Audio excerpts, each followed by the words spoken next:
A beggar girl saves a millionaire from a kidnapping, but minutes later, something you won't believe happens. Comment what you think will happen and subscribe to my channel to support my work.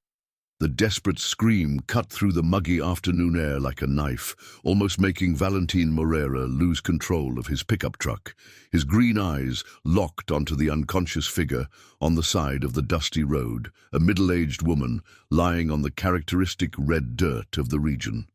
At 30, Valentin had amassed a considerable fortune through investments in the stock market, but all his wealth hadn't prepared him for this moment of pure panic.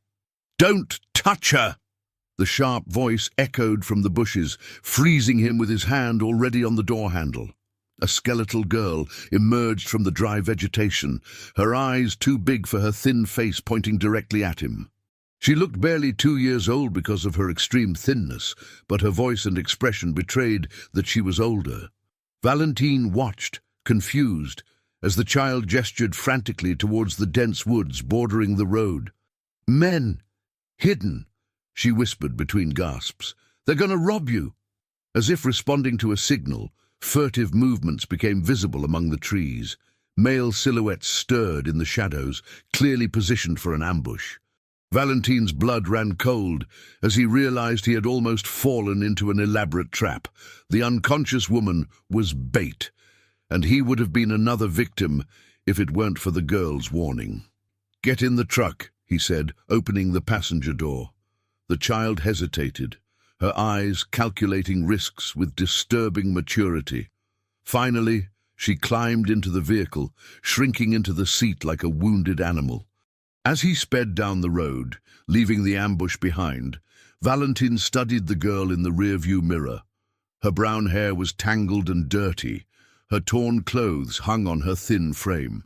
Sunburns marked her delicate skin, but it was her eyes that impressed him the most, alert, intelligent, carrying a weight that no child should know. "How did you know?" he asked, after a few miles of silence. "I see everything," she replied simply. "My name is Izzy, and you're the rich guy in the white pickup who always comes by here on Thursdays." The accuracy of her observation surprised him. "You know me?" "I know everyone who passes on this road. I need to know to survive." Her voice had an astonishingly adult naturalness to it. "Those men have already gotten 3 people this month. They always use the same woman as bait." Valentin felt a tightness in his chest. "How long have you been living alone?" 2 years. Since Grandma Connie passed." Izzy shrugged as if discussing the weather. "She took care of me, but then, well, I learned to take care of myself." The brutal simplicity of her words hit Valentin like a punch. At 4 years old, he discovered through careful questioning, Izzy had developed a complex system of survival on the streets. She knew every merchant in the small town, knew which days were best to beg for alms, identified dangerous people with surgical precision. They stopped at a diner at the entrance to town. Valentin watched, fascinated, as Izzy devoured a sandwich, chewing slowly to make it last. Her manners were polite, almost formal, contrasting with her appearance as a street child. "Why did you warn me?" he asked. "You don't know me." Izzy studied him for a long moment. "You have sad eyes," she said finally, "like Grandma did after the bad man came to talk to her. People with sad eyes don't hurt kids." The observation struck him deeply. Valentin carried guilt that had haunted him since he was 18, when he abandoned his family to build his fortune. Financial success had come quickly. Shrewd investments, profitable fund allocations, even some cryptocurrencies that had increased exponentially. But the money never filled the void left by the family rupture. "Where do you sleep?" he asked, trying to push away the dark thoughts. "Different places. I can't stay in the same place too long." Izzy finished the sandwich and looked at him seriously. "You're going to try to take me somewhere, aren't you?" The direct question caught him off guard. "You can't keep living like this." "Yes, I can. I have been for 2 years." Her voice hardened. "Adults always want to take kids places. They're never good places." Valentin recognized the deep distrust in her eyes. How many disappointments had this girl faced to develop such resistance? What if I didn't want to take you anywhere? What if I just wanted to make sure you're okay? Izzy tilted her head, considering. You'd come back tomorrow? If you wanted. With more food? With more food. For the first time, she showed something like a smile. I can think about it. When he left her in the town square, Valentine felt a strange weight in his chest. He drove to his house, a modern mansion on the outskirts of town, bought with the profits from his investments, but couldn't stop thinking about the girl. His monthly dividends could support 10 families comfortably, but Izzy preferred to sleep in the open rather than trust adults. That night, Valentine made a decision that would change both their lives. He would return the next day, and the next, and as many as necessary. Perhaps he couldn't rescue his own broken family, but he could try to save a child who had saved his life. What he didn't imagine was that Izzy harbored much more complex secrets, and that her exceptional intelligence hid plans that went beyond anything he could imagine. For 3 weeks, Valentine established a routine that had become the highlight of his days. Every afternoon, at 5 o'clock, he parked his pickup in the town square and looked for Izzy. Sometimes he found her drawing in the dirt with sticks, other times watching the movement of the merchants with a detective's attention. He always brought food, clean clothes, basic medicines, but the girl maintained a careful distance, accepting only what was necessary to survive. "Do you know the man from the warehouse?" Izzy asked on a particularly hot afternoon, pointing to Ellis Pacheco, who was talking animatedly with a group of merchants across the square. Valentine followed her gaze. "Ellis? I know him by sight. Why?" "He says strange things to people. Always in the corners, always quietly." Her small eyes sparkled with curiosity. "Yesterday I heard him telling the pharmacy owner that he knew about a bid that would make a lot of money." The observation piqued Valentine's attention. Bids were serious business, especially in a small town where public contracts could make or break businesses. "Do you usually listen to people's conversations?" "No one notices a dirty child asking for alms," Izzy explained with disconcerting pragmatism. "I can stand close and listen to everything. Sometimes the information is useful." "Useful how?" Izzy hesitated, as if calculating how much she could reveal. "To know who to avoid, who's dangerous, who lies." Valentine was beginning to realize that he had completely underestimated the girl. Her ability to observe was extraordinary, almost supernatural. In 3 weeks of living with her, she had demonstrated that she knew intimate details about practically all the town's residents. In the office of Moreira Construction, located in the city center, Valentine was trying to focus on financial reports when his partner Aramis Figueroa entered without knocking. The 50-year-old man, with a prominent belly and constant sweat on his forehead, wore a tense expression. "We need to talk," said Aramis, closing the door behind him. "About what?" "About you snooping around our old contracts." Aramis threw himself into the chair in front of the desk, his small eyes gleaming with irritation. "I got some calls. People asking questions about work we did 2-3 years ago." Valentine felt a chill run down his spine. He had spent the last few weeks meticulously reviewing the company's files, discovering worrying discrepancies in public works budgets. Systematic overbilling, low-quality materials charged as premium, phantom overtime. "I found some irregularities," Valentine admitted. "We need to clarify these issues before it becomes a bigger problem." "Problem?" Aramis laughed, but the sound came out forced. "The problem is you messing with things you shouldn't. Those contracts guaranteed our financial freedom, paid for your Bitcoin investments, your gold allocations. Where do you think all that capital came from?" The revelation hit Valentine like a bucket of cold water. His fortune, built over years of seemingly shrewd investments, was based on dirty money. Every share purchased, every fund allocation, every cryptocurrency transaction, all financed by systematic corruption. "You're saying our company," he began, but Aramis interrupted him. Our company thrived because it knew how to play the game. And you're going to stop asking inconvenient questions, or you'll find out how difficult it is to maintain a clean reputation in a small town." After Aramis left, Valentine remained alone in the office, digesting the magnitude of what he had discovered. His net worth, estimated at millions, was stained with blood. How could he look at Izzy, an abandoned child who survived with dignity on the streets, knowing that his wealth came from the exploitation of public resources? That afternoon, he found Izzy in an unusual situation. The girl was talking animatedly with a well-dressed, middle-aged woman who was writing something in a notebook. As he approached, he recognized Mona Silvera, a social worker from City Hall. "Oh, Mr. Moreira," said Mona, standing up with a tense expression. "Just the person I wanted to meet." "Hi, Valentine," greeted Izzy, but there was something different in her voice, a caution that hadn't existed before. Mona studied Valentine with critical eyes. "I have been receiving reports about a man who has been talking regularly with this child. I need to understand your intentions." "My intentions are to help," Valentine replied, suddenly feeling defensive. "Adult men who take an interest in vulnerable children always say that." Mona's tone was cutting. "Izzy is a minor at risk. Any approach must be supervised by the competent authorities." Valentine saw Izzy shrink slightly, her eyes becoming calculating again.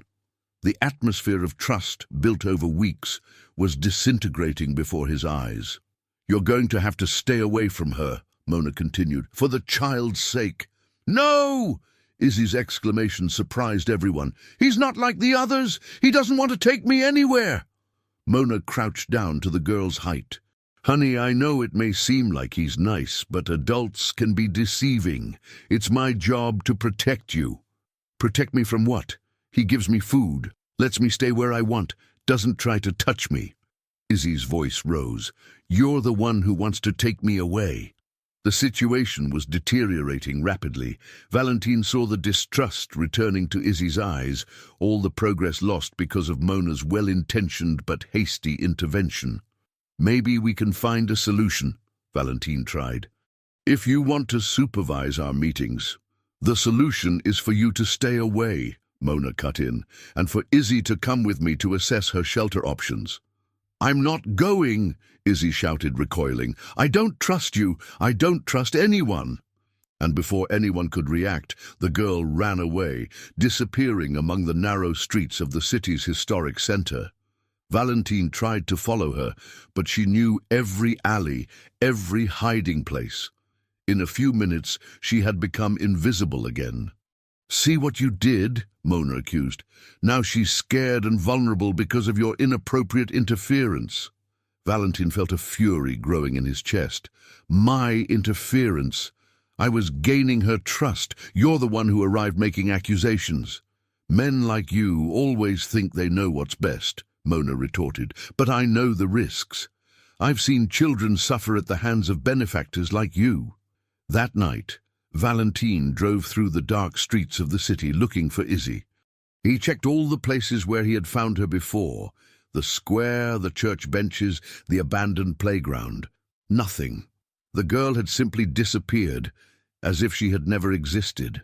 He returned home tormented by multiple guilts. The discovery that his fortune was built on corruption, Mona's disastrous intervention, and above all, the possibility of having lost forever the trust of the only person who had managed to touch his heart in years. What Valentine didn't know was that Izzy hadn't run away because she was afraid of him. She had run because she had recognized something in Mona's face. Something that connected the social worker to secrets much deeper and more dangerous than anyone could imagine. 3 days passed without news of Izzy.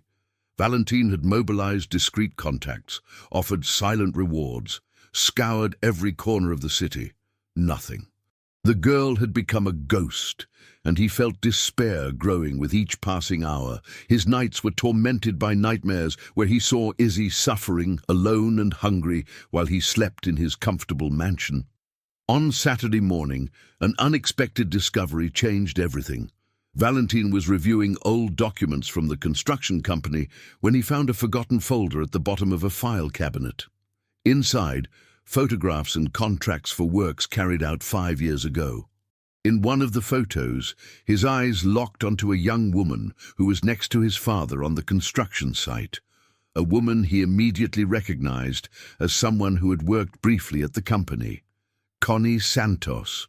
The name was noted as quality supervisor in several documents. Valentine's heart raced. Connie, Izzy's grandma. The woman had worked for his family, and he hadn't even made the connection. Diving deeper into the files, he discovered that Connie had been abruptly fired after questioning irregularities in a municipal school construction project. Her signature appeared on several reports denouncing the use of low-quality materials, fraudulent measurements, and diversion of resources. And next to each report, Aramis's signature rejecting the objections. The revelation made him nauseous. Connie had tried to protect the integrity of the works, especially in a school where children would study, and had been fired for it. Months later, according to the medical documents that Valentine managed to access discreetly, she had suffered a massive heart attack. The stress of the dismissal, the financial difficulties, the responsibility of caring for a small granddaughter alone, it had all taken its toll. "Izzy knew," Valentine muttered to himself, the pieces falling into place painfully. The girl wasn't just a smart street kid. She was an orphan because of the actions of his own company. That afternoon he decided to look for Ellis Pacheco at the warehouse. If there was one person in town who knew all the secrets and movements, it was him. The merchant greeted him with an oily smile that didn't reach his eyes. "Mr. Moreira, what an honor to receive the most prosperous man in the region," said Ellis, gesturing for him to sit in an improvised chair among boxes of merchandise. "I heard you're looking for a certain girl. Do you know where she is?" Ellis laughed, an unpleasant sound. "I know a lot, my dear. I know you have a special interest in her. I know the social worker is asking questions. I know your company has some skeletons in the closet." Valentine felt a chill. "What do you want?" "Straight to the point, I like that." Ellis leaned forward. "It turns out I have valuable information. About the girl, about her grandmother, about certain family connections that neither you nor that Mona can imagine. But quality information has its price." "How much?" "It's not money I want," said Ellis, his eyes gleaming with malice. "It's protection. Your construction company will need some adjustments to future contracts. Some bids that may be more expensive than normal, and you will ensure that this happens without questioning." The proposal disgusted Valentine, but his concern for Izzy outweighed his moral revulsion. "First you tell me where she is." "Ah, but there's the problem," Ellis laughed. "The girl isn't lost. She's exactly where she wants to be. The question is, are you sure you really know who Izzy Santos is?" Before Valentine could answer, a childish voice echoed from the entrance to the warehouse. "Uncle Ellis, are you telling lies again?" Both turned. Izzy was standing in the doorway, her clothes even dirtier than before, but her eyes sparkled with determination. What shocked Valentine the most was the naturalness with which she addressed Ellis as uncle. "Izzy, where have you been?" "I've been looking for you everywhere," exclaimed Valentine, rising impulsively. "I was watching," she replied simply, entering the warehouse with confident steps. "I wanted to make sure of one thing before I came back." Ellis seemed uncomfortable with the girl's presence. "Izzy, honey, it's not time for—" "It is time," she cut in, fixing her big eyes on the man. "I wanted to make sure you were still the same bad person who hurt my grandma." The silence that followed was tense. Valentine looked from a 4-year-old child to an adult man, trying to understand the complex dynamic unfolding before him. "Izzy," said Ellis in a forcedly sweet voice, "you know I took care of you when your grandma got sick. We're family." "You're not my family," retorted the girl with surprising coldness. "You're the man who lent money to my grandma knowing she couldn't pay." You're the man who kept coming to our house every day, demanding payment, making her cry. Valentine felt the ground move beneath his feet. The pieces of the puzzle began to form a disturbing picture. And you, Izzy turned to Valentine. You're the son of the man who fired my grandma when she tried to stop you from using bad material in the school where I would study. The accusation hit him like a punch in the stomach. Izzy, I didn't know. I know you didn't know, she said, surprising him. That's why I saved you on the road. That's why I let you give me food. I wanted to understand if you were like your father and your partner, or if you were different. Ellis tried to intervene. Girl, you don't understand the complexities. I understand more than you think, Izzy cut in. I know that Uncle Ellis isn't really my uncle. I know he made up that story to control me. I know he uses the information I hear to blackmail people in town. The revelation exploded in the air like a bomb. Valentine looked at Ellis, who had turned visibly pale. You were using a 4-year-old child for espionage? Valentine asked, his voice trembling with contained anger. It's not like that, began Ellis, but Izzy interrupted him again. It's exactly like that. He told me that if I stayed close to people and listened to their conversations, he would give me food and a place to sleep.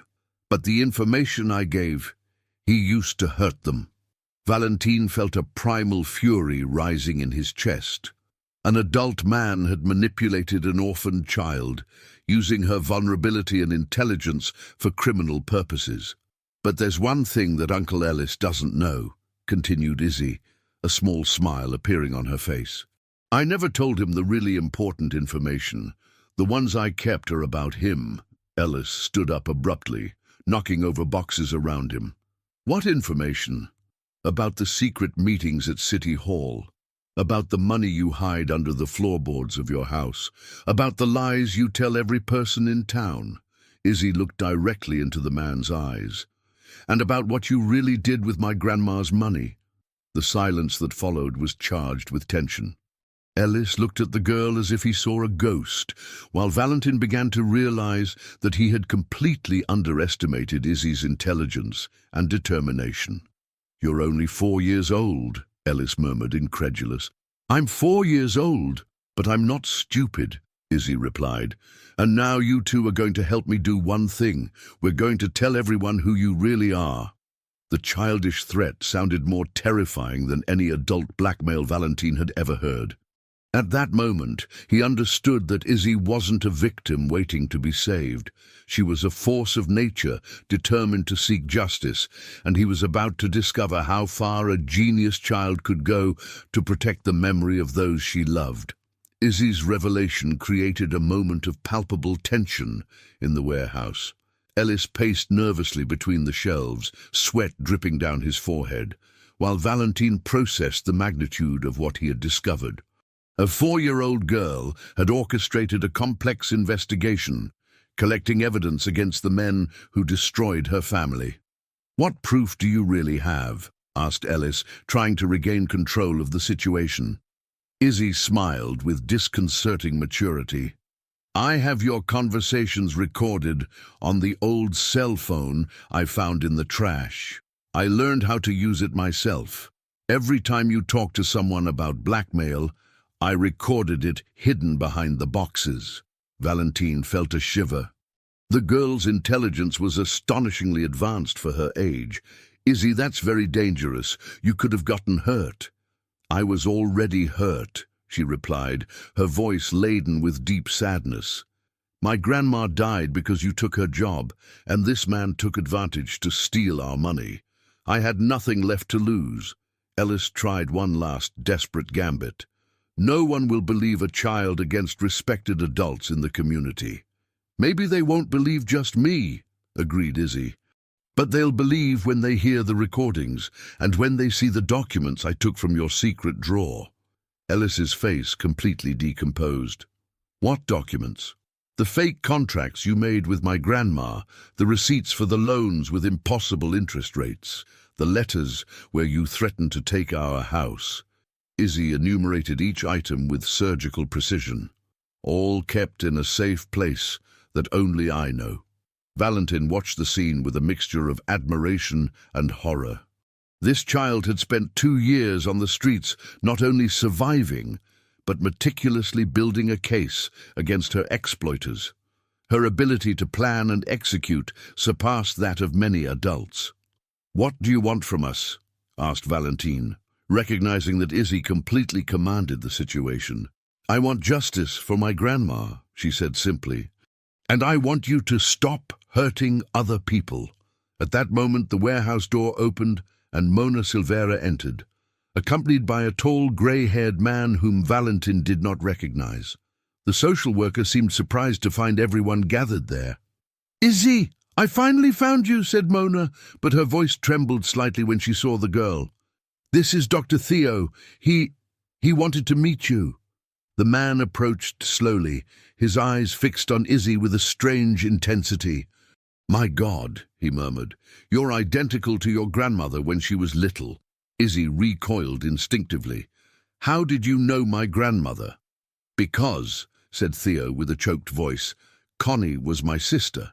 The silence that followed was absolute. Mona seemed torn between relief and anxiety, while Izzy processed the information with her characteristic seriousness. "My grandma never spoke of any brother," she said cautiously. Theo knelt down to be at the girl's height. "We fought many years ago because of a very difficult decision. She wanted to take care of you alone. She thought I would try to interfere. When I found out you were alone, I spent 2 years looking for you." Valentin felt the final pieces of the puzzle falling into place. "You're the brother who disappeared from my family," he said, finally recognizing the man. "Theo Moreira. Theo Santos Moreira," corrected the man. "I changed my name when I left home. And you must be the son of my former boss." He looked at Valentin with a complex expression. "I heard you've been taking care of Izzy." "Not taking care," Izzy interrupted. "He brought food, but I didn't let him take care of me. I don't trust adults." Mona approached. "Izzy, I need to tell you a truth. I'm Mona Santos Silvera. Santos because I'm also your grandmother's sister." The revelation struck everyone like lightning. Izzy looked from Theo to Mona, processing that she wasn't as alone as she thought. "Why didn't you ever look for me before?" she asked, her small voice laden with hurt. "Because your grandmother asked us not to interfere," explained Mona, tears streaming down her face.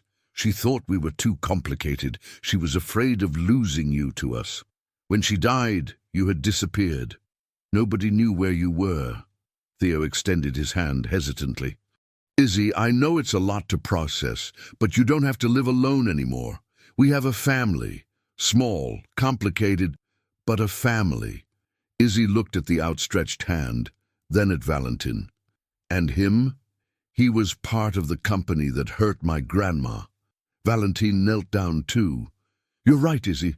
My company did terrible things, and I can't change that. But I can try to fix what's possible." He looked at Ellis, who remained silent in the corner. "We're going to use all the evidence you collected. We're going to return the money stolen from your grandma. We're going to repair the damages caused, and we're going to make sure this doesn't happen to anyone else. My entire net worth," continued Valentin, "all the profits I made from investments financed by corruption, I'm going to use to create a protection fund for families harmed by dishonest companies. In your grandmother's name," Ellis finally spoke, "you can't prove anything. It's just the accusations of a child." "Actually," said Theo, standing up, "they can. I'm a lawyer, specializing in municipal corruption cases, and with the evidence that Izzy collected, we have enough material for years of investigation." Izzy looked around, seeing for the first time in 2 years a circle of adults willing to truly protect her. Slowly, she extended her small hand and touched Theo's fingers. "Can I still visit Valentin?" she asked. "He has sad eyes like my grandmother had. People with sad eyes need friends." Valentin felt tears burn his eyes. "Whenever you want, little one. Always." 6 months later, Izzy lived in a cozy house with Theo and visited Mona every weekend. Moreira construction had been completely restructured, with Aramis being prosecuted and the company now dedicated to repairing the damages caused by years of corruption. Ellis faced multiple criminal charges based on the evidence meticulously collected by a 4-year-old girl who had refused to accept injustice. Valentine had found a greater purpose than accumulating wealth. His investments now financed child protection programs. His business experience helped families rebuild lives destroyed by fraudulent schemes. And every Thursday, punctually at 5 in the afternoon, he met Izzy in the town square, where the girl drew birds in the dirt and told him about her discoveries about the world. "You know what I learned?" said Izzy one of those afternoons, raising her big eyes to Valentine. "What? That sometimes people do bad things not because they're bad, but because they're lost. And sometimes, when they find someone to help, they remember how to be good again." Valentine smiled, feeling a peace he hadn't known for years. A 4-year-old girl had taught him that true fortune wasn't in stocks or bitcoins, but in the ability to transform suffering into hope, and that even the deepest wounds could heal when they found people willing to care for each other. And for the first time since he had abandoned his family at 18, Valentine Moreira truly felt at home. If you liked this wonderful story, please comment. Your opinion is very important, and if you love beautiful stories, subscribe to my channel. I promise to make your day better with my videos.